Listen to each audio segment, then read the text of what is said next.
Hey, what's up, guys? It's Steve. A lot of people are saying there's a lot of rumors going on that Chris Paul is coming to New York in 2017, in the 2017 NBA free agency. Excuse me. It's not going to happen. Most likely, it won't happen. And the reason why I say this is because it all depends on how Derrick Rose plays and how the season plays out for Derrick Rose. It's not about the Knicks. It's not about how good they are. We know they're going to make the playoffs, but it's all about how Derrick Rose played. My personal opinion, I would love to have Chris Paul over Derrick Rose, but if Derrick Rose comes back and he's averaging 20 like he did after All-Star break last season, why the hell would we want to go for Chris Paul when we have someone averaging 20 and then we have a backup point guard in Brandon Jennings? It wouldn't make sense. Why the hell, if we make the Eastern Conference Finals and Derrick Rose is averaging 25 or 20 or even 16, 17, 18, 19, why would we go for Chris Paul? Everyone's saying Chris Paul and Carmelo would be so dominant together. Yes, that's true, but if you think about it this way, it's going to change not only the entire chemistry, but it's going to change the entire team spacing-wise. It's going to change rotations. It's going to change everything. Everything's going to be changed. We might lose some role players. Just because you get another star on the team doesn't mean that the team's going to be better. Like, for example, just because the Golden State Warriors got Kevin Durant, that doesn't mean they're going to be better. They still need good role players to help. 4 players can't win an NBA championship. And the same thing with Carmelo and Chris Paul. 2 players can't win a championship. Same thing with Kyrie and LeBron and, K-Love too. But, if you think about it, if you look at the Cavaliers, if it weren't for Channing Frye, if it weren't for Richard Jefferson, J.R. Smith playing defense and hitting threes, if it weren't for these role players, the Cavs wouldn't win. So, why would you want to go after Chris Paul, lose some role players, lose Derrick Rose, and lose the chemistry that Derrick Rose and Carmelo just developed, just so we can get a quote-unquote better point guard? Now, the other argument could be, let's go after Chris Paul. He's healthy. He's a superstar. He's an all-time great point guard. There's really no chance of him getting injured. Obviously, he got injured in the playoffs last year, but there's really no chance of him getting injured compared to Derrick Rose. But then again, I think the other argument is stronger than this one because, for example, if Derrick Rose averages 17 points per game next season, the New York Knicks make it to the Eastern Conference Finals and force a Game 7 versus Cleveland. They're one game away from the NBA Finals, and then we lose, right? The New York Knicks lose. So you're just going to say, we're going to be one game away from the NBA Finals.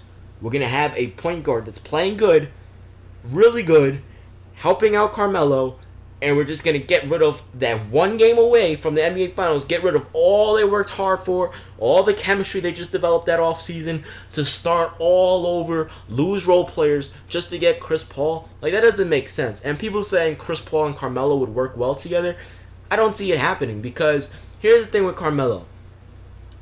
People think Carmelo's a good pick-and-roll player, but if you really watch, you can see pick-and-roll is one of his weaknesses. And it's not even a weakness. It's just he's good at pick and roll offense, but he's better at isolating. And Chris Paul is a pick and roll point guard. And the thing about Carmelo is when Carmelo does a pick, he doesn't roll to the basket. Okay? He doesn't roll to the basket. He'll catch it, which can be good because if you have a switch, let's talk about this bum known as Stephen Curry. I'm just kidding. But let's say the Knicks are playing the Warriors and Curry's on Chris Paul, which wouldn't happen because Curry doesn't guard good point guards. But let's say Curry's on Chris Paul. And, if they force pick and roll, Curry's now on Melo. Now all Melo has to do is isolate in the post against Curry, get him in foul trouble, and baby him. Melo baby 7-foot, 300-pound player, so he would baby Stephen Curry. But that's not going to work all the time because now we're going to lose role players. Let's say we lose Courtney Lee on top of that. Now what? If we lose Courtney Lee for cap space, because Chris Paul's going to be a lot of money. When we lose Courtney Lee, now we have one less shooter on the floor, which means Carmelo can get double teamed. So it's more than just the deciding factor between Derrick Rose and Chris Paul. It's way more than that. It's chemistry. It's losing role players. It's gaining new role players. It's starting all over. So most likely it's not going to happen, and it wouldn't make sense for them to start all over. What if we go to a Game 7 against Cleveland in the Eastern Conference Finals? Why the hell would you want to start all over when we were one game away from an NBA Finals appearance for the first time since 1994? I think it was. So why would you want to do that? That doesn't make sense. And people don't think about that. Everyone just thinks, oh, we can get Chris Paul. Let's go get Chris Paul. But you got to think about the bigger picture. A team is not just about the superstars. Yes, you can build around a superstar, but that's why teams give a good supporting cast around their star players. That's why LeBron needs shooters. That's why Melo needs shooters. That's why KD needs shooters. That's what they need, in order to get the spacing, in order to do what they do best. But no one sees that. Everyone just sees, all right, we're going to get a superstar point guard. Let's go get him.